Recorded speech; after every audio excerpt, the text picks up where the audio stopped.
Alors, dans la première partie de ce cours, on va s'entraîner à dessiner des cubes à main levée dans différentes positions.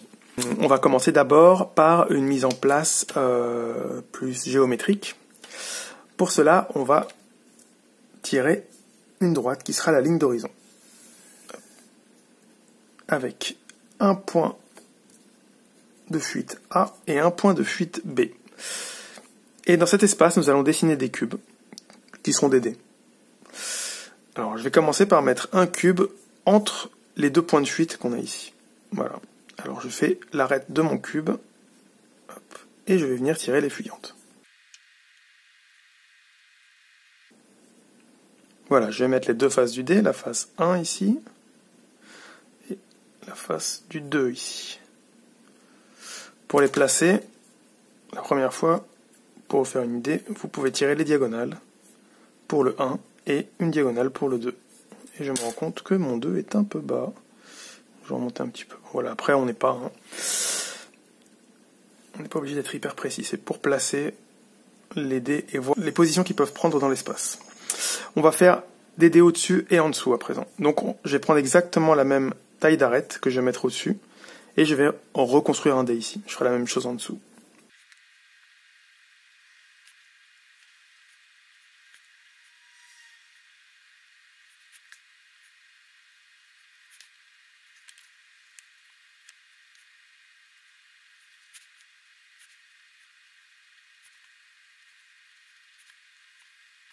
À présent, on va faire la même série de dés, mais entre les dés qu'on vient de dessiner et le point de fuite A.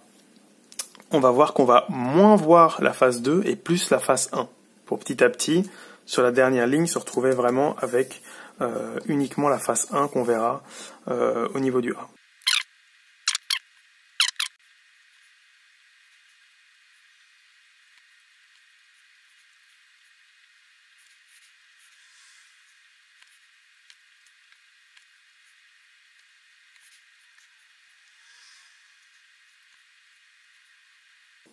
On peut faire de même de ce côté-ci. On verra plus le 2 que le 1 ce coup-ci. C'est le même principe que celui-ci.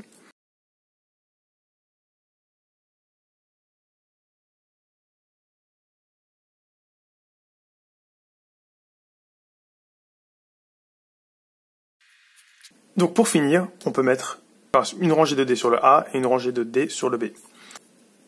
On se rend bien compte que si on met un dé avec un point de fuite A ici, on ne va pas avoir de second point de fuite, puisque on va avoir une face qui va être vers nous.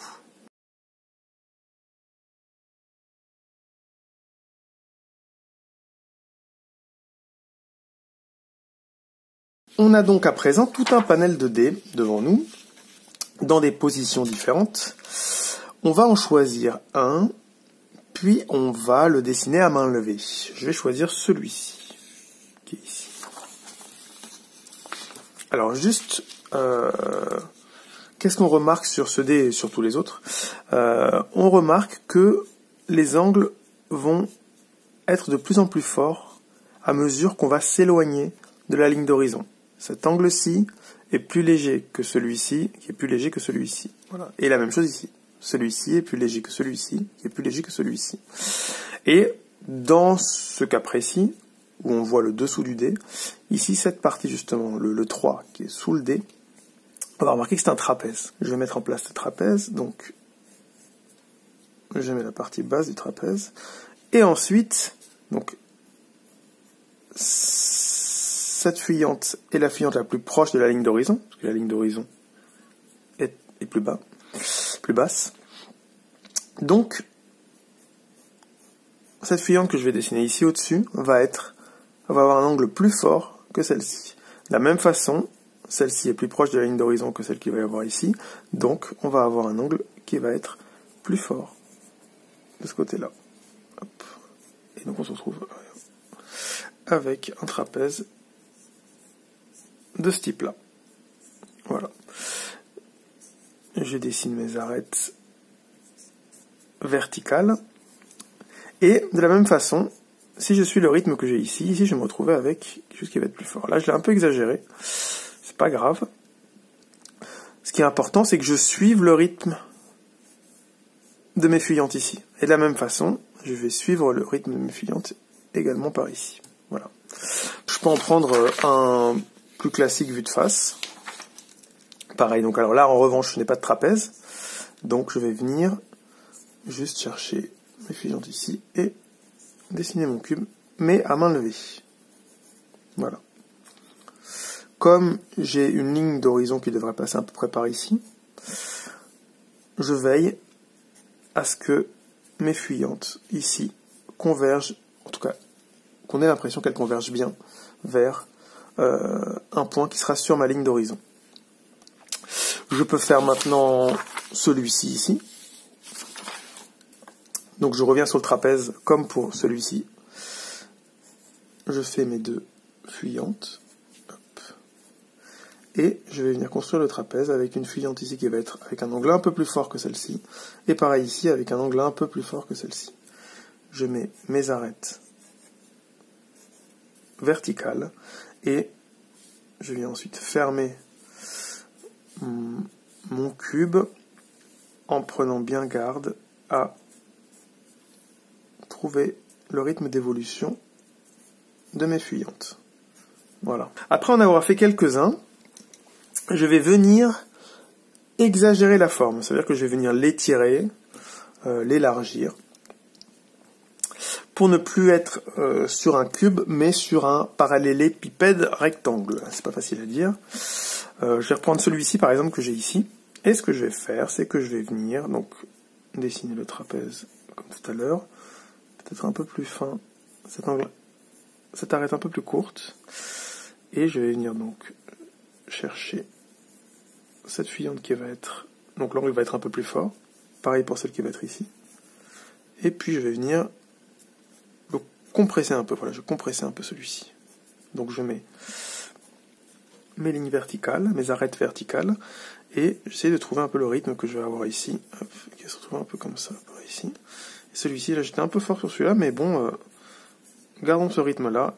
Et donc ici on va avoir quelque chose qui va être un peu plus de ce genre-là. Quelque chose que vous pouvez faire également, c'est venir faire une forme un peu plus grande. Donc je vais refaire encore pareil, je vais faire une arête vue du dessus, ici, voilà.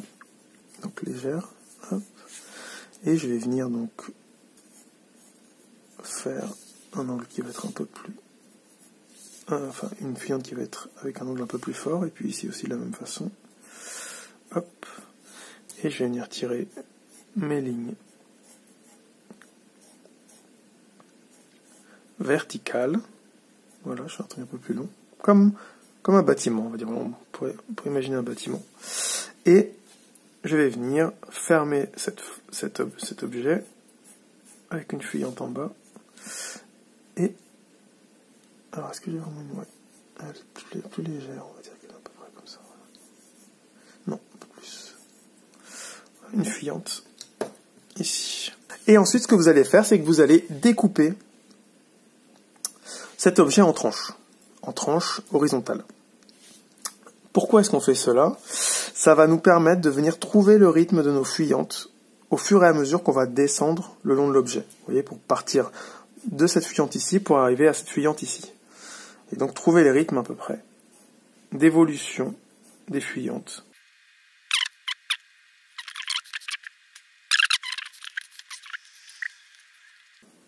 Voilà, et cela nous servira pour l'exercice suivant. Alors maintenant, on va se servir d'un cube référence, de celui-ci, qu'on va déformer pour en faire un parallélépipède rectangle, et on va s'en servir pour dessiner une des photos références. Donc je vais prendre l'arc de triomphe, qui est vu en contre-plongée, et je vais le dessiner vu du dessus, comme celui-ci. Alors,